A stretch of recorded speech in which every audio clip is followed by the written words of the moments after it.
Let me talk to you for a moment, my friend, and not at you, but with you. If you're a Christian and you're still struggling with sin or temptations, bad habits, or patterns, you just absolutely hate, I want to just be real with you, my friend. You are not fake. You are not failing God, and you are not alone. The Apostle Paul himself said, "For the good that I will to do, I do not do, but the evil I will not to do, that I practice."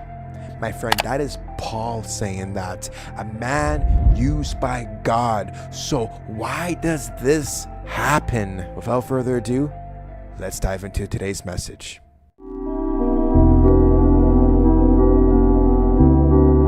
When you put your faith in Jesus Christ, you are saved instantly, my friend. Therefore, if anyone is in Christ, he is a new creation. Now, even though you are a new creation, you're still in your flesh, and that's where your old habits, thought patterns, and desires doesn't unfortunately just disappear overnight. Flesh lusts against the spirit, and the spirit against the flesh. So you're now living in a new spirit in a old body.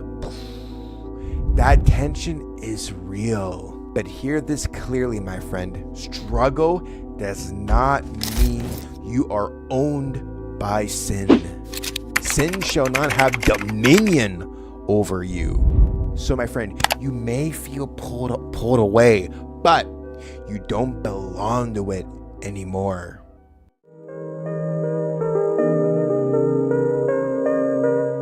We often pray, "God, take this temptation away, please." And sometimes God does, but often he doesn't. Now you may be asking why?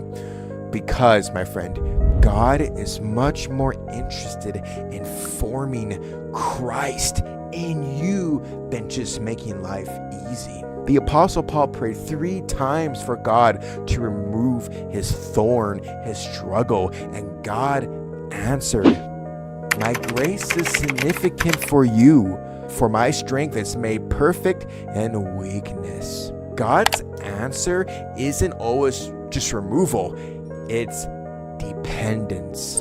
When temptation exposes your weakness, God invites you closer, not pushes you away.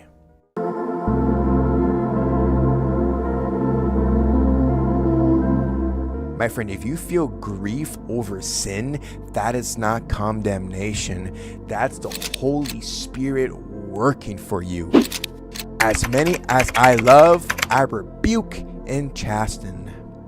You see, conviction says, "Come back," whereas condemnation says, "Stay away." And scripture is very clear.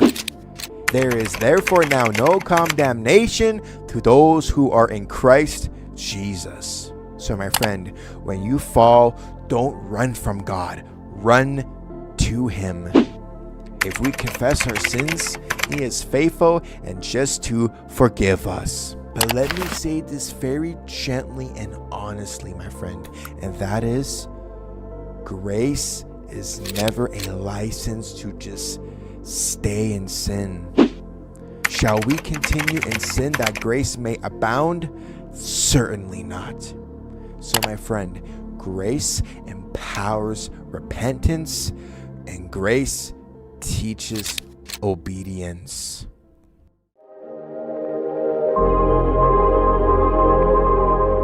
God's unexpected answer is not willpower, it is surrender. I die daily. Victory isn't found in trying harder or doing better. No, it is found in abiding. Walk in the Spirit, and you shall not fulfill the lust of the flesh. My friend, that means daily choices. I'll give you 3 examples. One is turning away from what ultimately pulls you into sin. Number 2 is renewing your mind with truth, so you have to get in the word every day. And number 3 is choosing obedience even when it feels uncomfortable. And my friend, when you stumble, which is not an if but a when, get back up. A righteous man may fall 7 times and rise again. My friend, to the other side of that screen, in case if you've never surrendered your life to Jesus yet, or you need to make a comeback, let's do this. No hesitation. Pray this prayer with me, and let's make this declaration. Lord Jesus, I confess that I am a sinner. I believe you died for my sins and rose again on the 3rd day. I turn away from my sin and place my trust in you alone, Jesus. Be my Savior, be my Lord. Change my heart and lead my life. I receive your grace and forgiveness. In Jesus' name we pray. Amen. If this message has spoke to you, feel free to like this video, subscribe for more biblical encouragement content, and comment, I choose surrender so I can pray for you. Also, I'm open to any requested topics, whether it's faith, mental health, spiritual warfare, you name it, and I'd be more than happy to make a video on that topic. If there's one thing to take away from this video, it is this, my friend, and that is that you are not fighting alone.